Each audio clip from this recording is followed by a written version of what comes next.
Hi, my sweet friends, and welcome back to Crochet Every Day with Judy. We're continuing reading from Wuthering Heights, today starting with Chapter 13. For 2 months, the fugitives remained absent.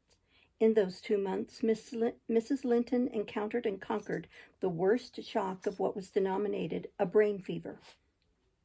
No mother could have nursed an only child more devotedly than Edgar tended her. Day and night he was watching and patiently enduring all the annoyances that irritable nerves and a shaken reason could inflict. And though Kenneth remarked that what he saved from the grave would only recompense his care by forming the source of constant future anxiety, in fact, that his health and strength were being sacrificed to preserve a mere ruin of humanity, he knew no limits in gratitude and joy when Catherine's life was declared out of danger, and hour after hour he would sit beside her, tracing the gradual return to bodily health, and flattering his too sanguine hopes with the illusion that her mind would settle back to its right balance also, and she would soon be entirely her former self. The first time she left her chamber was at the commencement of the following March. Mr. Linton had put on her pillow in the morning a handful of golden crocuses. Her eye, long stranger to any gleam of pleasure, caught them in waking and shone delighted as she gathered them eagerly together. "These are the earliest flowers of the Heights," she exclaimed. "They remind me of soft thaw winds and warm sunshine and nearly melted snow. Edgar, is there not a south wind, and is not the snow almost gone?" "The snow is quite gone down here, darling," replied her husband, "and I only see 2 white spots in the whole range of moors. The sky is blue, and the larks are singing, and the becks and brooks are all brimful. Catherine, last spring at this time I was longing to have you under this roof. Now I wish you were a mile or 2 up those hills. The air blows so sweetly I feel that it would cure you." "I shall never be there but once more," said the invalid, "and then you'll leave me and I shall remain forever. Next spring you'll long again to have me under this roof, and you'll look back and think you were happy today." Linton lavished on her the kindest caresses and tried to cheer her by the fondest words. But vaguely regarding the flowers, she let the tears collect on her lashes and stream down her cheeks unheeding. We knew she was really better, and therefore decided that long confinement to a single place produced much of this despondency, and it might be partially removed by a change of scene. The master told me to light a fire in the many weeks deserted parlor, and to set an easy-chair in the sunshine by the window, and then he brought her down, and she sat a long while enjoying the genial heat, and, as we expected, revived by the objects round her, which, though familiar, were free from the dreary associations investing her hated sick-chamber. By evening she seemed greatly exhausted, yet no arguments could persuade her to return to that apartment, and I had to arrange the parlor sofa for her bed till another room could be prepared. To obviate the fatigue of mounting and descending the stairs, we fitted up this, where you lie at present, on the same floor with the parlor, and she was soon strong enough to move from one to the other, leaning on Edgar's arm. Ah, I thought to myself, she might recover, so waited on as she was. And there was double cause to desire it, for on her existence depended that of another. We cherished the hope that in a little while Mr. Linton's heart would be gladdened, and his land secured from a stranger's gripe by the birth of an heir. I should mention that Isabella sent to her brother some 6 weeks from her departure a short note announcing her marriage with Heathcliff. It appeared dry and cold, but at the bottom was dotted in with pencil an obscure apology, and an entreaty for kind remembrance and reconciliation if her proceeding had offended him, asserting that she could not help it then, and being done, she had now no power to repeal it. Linton did not reply to this, I believe, and in a fortnight more I got a long letter which I considered odd, coming from the pen of a bride just out of the honeymoon. I'll read it, for I keep it yet. Any relic of the dead is precious if they were valued living. "Dear Ellen," it begins. "I came last night to Wuthering Heights, and heard for the first time that Catherine has been and is yet very ill. I must not write to her, I suppose, and my brother is either too angry or too distressed to answer what I send him. Still, I must write to somebody, and the only choice left me is you. Inform Edgar that I'd give the world to see his face again, that my heart returned to Thrushcross Grange in 24 hours after I left it, and is there at this moment full of warm feelings for him and Catherine. I can't follow it, though." Those words are underlined. "They need not expect me, and they may draw what conclusions they please, taking care, however, to lay nothing at the door of my weak will or deficient affection." The remainder of the letter is for yourself alone. I want to ask you 2 questions. The first is, How did you contrive to preserve the common sympathies of human nature when you resided here? I cannot recognize any sentiment with which those around share with me. The second question is, I have great interest in. It is this: is Mr. Heathcliff a man? If so, is he mad? And if not, is he a devil? I shan't tell my reasons for making this inquiry, but I beseech you to explain, if you can, what I have married. That is, when you call to see me, and you must call, Ellen, very soon. Don't write, but come and bring me something from Edgar. Now you shall hear how I have been received in my new home, as I am led to imagine the Heights will be. It is to amuse myself that I dwell on such subjects as the lack of external comforts. They never occupy my thoughts except at the moment when I miss them. I should laugh and dance for joy if I found their absence was the total of my miseries, and the rest was an unnatural dream. The sun set behind the grange as we turned on to the moors. By that I judged it to be 6 o'clock, and my companion halted half an hour to inspect the park and the gardens, and probably the place itself as well as he could. So it was dark when we dismounted in the paved yard of the farmhouse, and your old fellow servant Joseph issued out to receive us by the light of a dip candle. He did it with a courtesy that redounded to his credit. His first act was to elevate his torch to a level with my face, squint malignantly, project his underlip, and turn away. Then he took the 2 horses and led them into the stables, reappearing for the purpose of locking the outer gate as if we lived in an ancient castle. Heathcliff stayed to speak to him, and I entered the kitchen, a dingy, untidy hole. I dare say you would not know it is so changed since it was in your charge. By the fire stood a ruffianly child, strong in limb and dirty in garb, with a look of Catherine in his eyes and about his mouth. This is Edgar's legal nephew, I reflected, mine in a manner. I must shake hands, and yes, I must kiss him. It is right to establish a good understanding at the beginning. I approached, and attempting to take his chubby fist, said, "How do you do, my dear?" He replied in a jargon I did not comprehend. "Shall you and I be friends, Hareton?" was my next essay at conversation. An oath and a threat to set Throttler on me if I did not frame off rewarded my perseverance. "Hey, Throttler, lad," whispered the little wretch, rousing a half-bred bulldog from its lair in a corner. "Now wilt be ganging?" he asked authoritatively.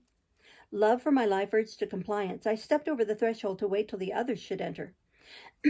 Mr. Heathcliff was nowhere visible, and Joseph, whom I followed to the stables and requested to accompany me in, after staring and muttering to himself, screwed up his nose and replied, "Mim, mim, mim, did ever a Christian body hear anything like it? Minching and munching, how can I tell what you say?" "I say, I wish you to come with me into the house," I cried, thinking him deaf, yet highly disgusted at his rudeness. "Nor no me. I gettin' summin' else to do," he answered, and continued his work, moving his lantern jaws meanwhile, and surveying my dress and countenance, the former a great deal too fine, but the latter, I'm sure, as sad as he could desire, with sovereign contempt.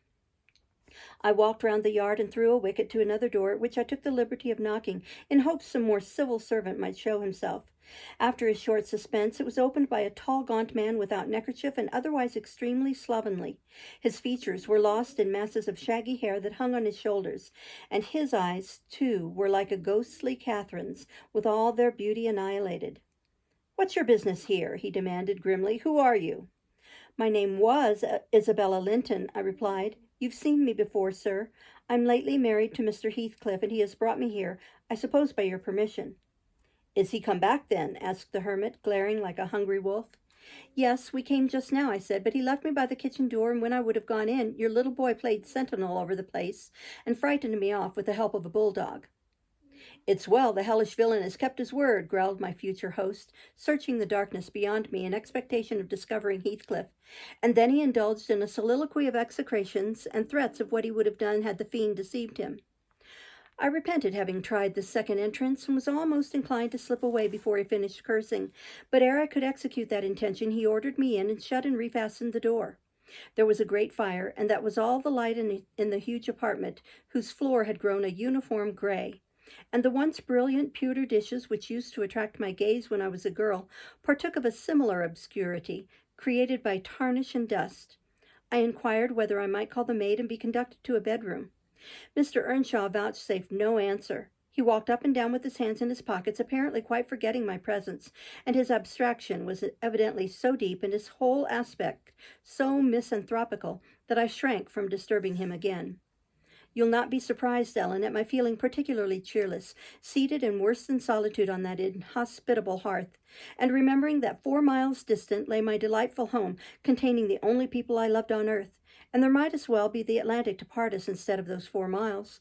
I could not overpass them.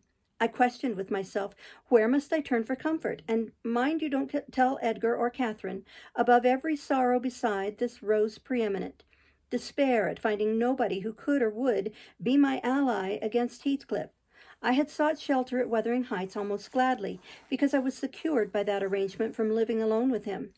But he knew the people we were coming amongst, and he did not fear their intermeddling. I sat and thought, a doleful time. The clock struck 8 and 9, and still my companion paced to and fro, his head bent on his breast, and perfectly silent, unless a groan or a bitter exclamation forced itself out at intervals. I listened to detect a woman's voice in the house, and filled the interim with wild regrets and dismal anticipations, which at last spoke audibly in irrepressible sighing and weeping. I was not aware how openly I grieved till Earnshaw halted opposite in his measured walk, and gave me a stare of newly awakened surprise. Taking advantage of his recovered attention, I exclaimed, "I'm tired with my journey, and I want to go to bed. Where is the maidservant? Direct me to her, as she won't come to me." "We have none," he answered. "You must wait on yourself." "Where must I sleep, then?" I sobbed. I was beyond regarding self-respect, weighed down by fatigue and wretchedness. "Joseph will show you Heathcliff's chamber," said he. "Open that door. He's in there."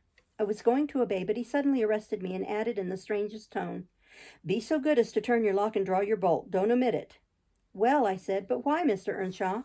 I did not relish the notion of deliberately fastening myself in with Heathcliff. "Look here," he replied, pulling from his waistcoat a curiously constructed pistol, having a double-edged spring knife attached to the barrel. "That's a great tempter to a desperate man, is it not? I cannot resist going up with this every night and trying his door. If once I find it open, he's done for. I do it invariably, even though the minute before I have been recalling 100 reasons that should make me refrain. It is some devil that urges me to thwart my own schemes by killing him. You fight against that devil for love as long as you may. When the time comes, not all the angels in heaven shall save him." I surveyed the weapon inquisitively. A hideous notion struck me, how powerful I should be possessing such an instrument. I took it from his hand and touched the blade. He looked astonished at the expression my face assumed during a brief second. It was not horror, it was covetousness. He snatched the pistol back jealously, shut the knife, and returned it to its concealment. "I don't care if you tell him," said he. "Put him on his guard and watch for him. You know the terms we are on, I see. His danger does not shock you." "What has Heathcliff done to you?" I asked. "In what has he wronged you to warrant this appalling hatred? Wouldn't it be wiser to bid him quit the house?" "No," thundered Earnshaw. "Should he offer to leave me, he's a dead man. Persuade him to attempt it, and you are a murderess.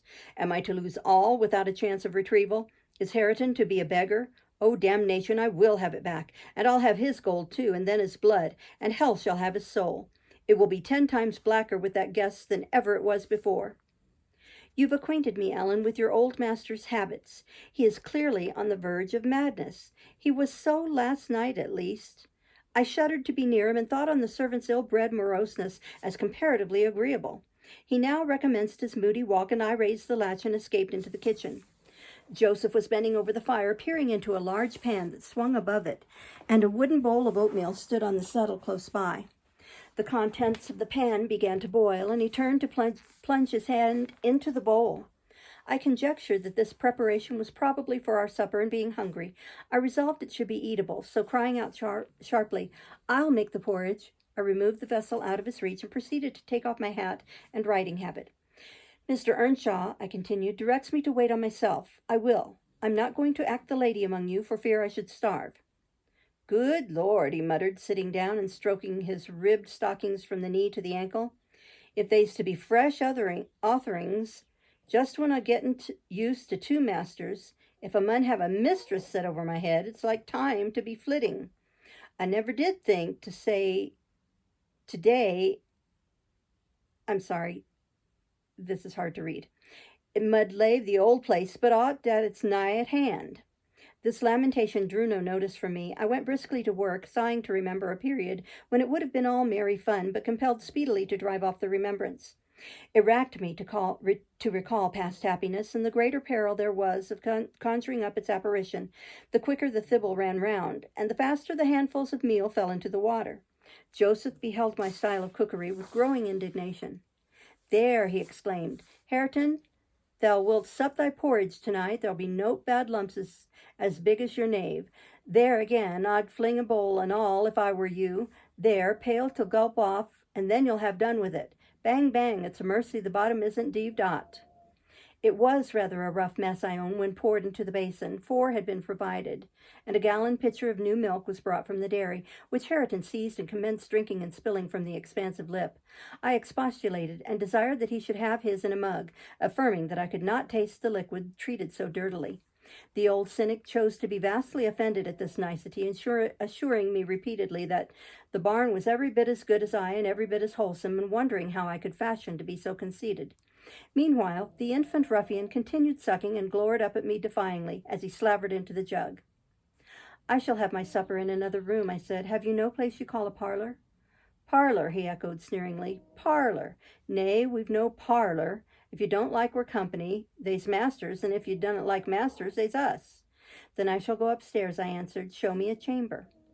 I put my basin on a tray and went myself to fetch some more milk. With great grumblings, the fellow rose and preceded me in my ascent. We mounted to the garrets, he opening a door now and then to look into the apartments we passed. "Here's a room," he said at last, flinging back a cranky board on hinges. "It's well enough to eat a few porridge in. There's a pack of corn in the corner, mostly clean. If you're feared of mucking your grand silk clothes, spread your handkerchief on top of it." The room was a kind of lumber hole smelling strong of malt and grain, various sacks of which articles were piled around, leaving a wide bare space in the middle. "Why, man," I exclaimed, facing him angrily, "this is not a place to sleep in. I wish to see my bedroom." "Bedroom," he repeated in a tone of mockery. "You see all the bedrooms there is. Yon's mine." He pointed into the second garret, only differing from the first in being more naked about the walls and having a large, low, curtainless bed with an indigo-colored quilt at one end. "What do I want with yours?" I retorted. "I suppose Mr. Heathcliff does not lodge at the top of the house, does he?" "Oh, it's Master Heathcliff's you're wanting," cried he, as if making a new discovery. "Couldn't you said so at once? Then I might have told you all about this work. That's just one you cannot see. He allus keeps it locked, and nobody ever mells on it but his'n." "You've a nice house, Joseph," I could not refrain from observing, "and pleasant inmates, and I think the concentrated essence of all the madness in the world took up its abode in my brain the day I linked my fate with theirs. However, that is not to the present purpose. There are other rooms. For heaven's sake, be quick, and let me settle somewhere." He made no reply to this adjuration, only plodding doggedly down the wooden steps and halting before an apartment which, from that halt and the superior quality of its furniture, I conjectured to be the best one. There was a carpet, a good one, but the pattern was obliterated by dust, a fireplace hung with cut paper dropping to pieces, a handsome oak bedstead with ample crimson curtains of rather expensive material and modern make, but they had evidently experienced rough usage. The valances hung in festoons, wrenched from their rings, and the iron rod supporting them was bent in an arc on one side, causing the drapery to trail upon the floor. The chairs were also damaged, many of them severely, and deep indentations deformed the panels of the walls. I was endeavoring to gather resolution for entering and taking possession when my fool of a guide announced, "This here's the master's." My supper by this time was cold, my appetite gone, and my patience exhausted. I insisted on being provided instantly with a place of refuge and means of repose. "Where the devil," began the religious elder, "the Lord bless us, the Lord forgive us, where the hell would you go? You married wearisome naught. You've seen all but Harrison's bit of a chamber. There's not another hole to lie in the house." I was so vexed, I flung my tray and its contents on the ground, and then seated myself at the stairs head, hid my face in my hands, and cried. "Ech, ech," exclaimed Joseph. "Well done, Miss Cathy, well done, Miss Cathy. Hassiver the masters'll just tumble over them broken posts, and then we hear summat. We'll hear how it's to be. Good for not muddling." And so he went scolding to his den beneath, taking the candle with him, and I remained in the dark. The period of reflection succeeding this silly action compelled me to admit the necessity of smothering my pride and choking my wrath, and bestirring myself to remove its effects. An unexpected aid presently appeared in the shape of Throttler, who I now recognized as a son of our old skulker. It had spent its whelphood at the Grange, and was given by my father to Mr. Hindley. I fancy it knew me. It pushed its nose against mine by way of salute, and then hastened to devour the porridge, while I groped from step to step, collecting the shattered earthenware, and drying the spatters of milk from the banister with my pocket handkerchief. Our labors were scarcely over when I heard Earnshaw's tread in the passage. My assistant tucked in his tail and pressed to the wall. I stole into the nearest doorway. The dog's endeavor to avoid him was unsuccessful, as I guessed by a scutter downstairs and a prolonged, piteous yelping. I had better luck. He passed on, entered his chamber, and shut the door. Directly after, Joseph came up with Hareton to put him to bed. I had found shelter in Hareton's room, and the old man, on seeing me, said, "There's room for both of you, and your pride. It's empty." Gladly did I take advantage of this intimation, and the minute I flung myself into a chair by the fire, I nodded and slept. My slumber was deep and sweet, though over far too soon. Mr. Heathcliff awoke me. He had just come in and demanded in his loving manner what I was doing there. I told him the cause of my staying up so late, that he had the key of our room in his pocket. The adjective "our" gave mortal offense. He swore it was not, nor ever should be mine, but I'll not repeat his language, nor describe his habitual conduct. He is ingenious and unresting in seeking to gain my abhorrence. I sometimes wonder at him with an intensity that deadens my fear, yet I assure you a tiger or a venomous serpent could not rouse terror in me equal to that which he wakens. He told me of Catherine's illness and accused my brother of causing it, promising that I should be Edgar's proxy in suffering till he could get hold of him. I do hate him. I am wretched. I have been a fool. Beware of uttering one breath of this to anyone at the Grange. I shall expect you every day. Don't disappoint me. Isabella. We'll stop there and start next time with Chapter 14. Thank you for listening. Bye-bye.